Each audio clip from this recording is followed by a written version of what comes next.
Digitalisation ഒരു സ്വപ്നം പോലെ കണ്ടു നടക്കുന്ന എന്നെ സംബന്ധിച്ച് NFT ട്രെയിൻ ടിക്കറ്റുകൾ ഇന്ത്യൻ റെയിൽവേയിൽ ഉടൻ ലഭ്യമാകുമെന്ന വാർത്ത കേട്ടപ്പോൾ ഞാൻ ശരിക്കും ആവേശഭരിതനായി. NFT കലയോ വ്യാപാരമോ മാത്രമല്ല, നിങ്ങളിൽ ചിലരെങ്കിലും ആരിൽ നിന്നെങ്കിലും കേട്ടിരിക്കേണ്ടതിനാൽ ഇതൊരു കുമിളിയോ തട്ടിപ്പോ വഞ്ചനയോ ഒന്നുമല്ല. ഇത് ദൈനംദിന ജീവിതത്തിലും പ്രായോഗികമാണ് എന്ന തിരിച്ചറിവ്.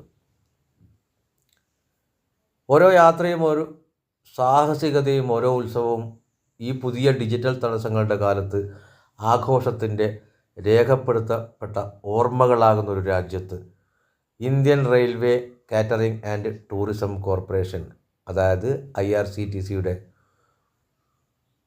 പുതുമയുടെ ഒരു ബോംബിട്ടിരിക്കുകയാണ്. അതെ, NFT ട്രെയിൻ ടിക്കറ്റുകൾ, നോൺ ഫഞ്ചബിൾ ടോക്കൺ ട്രെയിൻ ടിക്കറ്റുകൾ. ഇപ്പോഴൊരു കാര്യമാണ്, അവ വെറും ടിക്കറ്റുകളെയല്ല, അവിസ്മരണീയമായ ഒരു യാത്രയിലേക്കുള്ള നിങ്ങളുടെ ഡിജിറ്റൽ പാസ്സാണവ.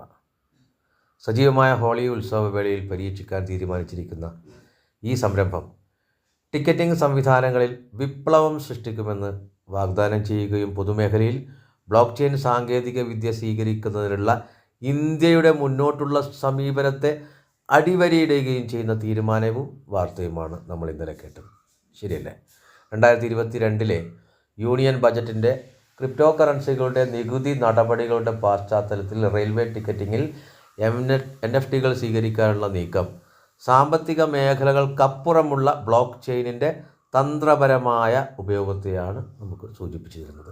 ഡൽഹിയിലേക്കുള്ള 2 പ്രത്യേക തീവണ്ടികളിൽ ഈ പരിപാടി പൈലറ്റ് ചെയ്യാനുള്ള ഈ തീരുമാനം ഈ ട്രെയിനുകൾ നൽകുന്ന നഗരങ്ങളുടെ സാംസ്കാരിക സമൃദ്ധി ആഘോഷിക്കുന്നതിനോടൊപ്പം സമഗ്രമായ പരിശോധനയ്ക്ക് അനുവദിക്കുന്ന നടപ്പിലാക്കുന്നതിനുള്ള ഒരു ചിന്തനീയമായ സമീപനം പ്രകടിപ്പിക്കുന്നുണ്ട്.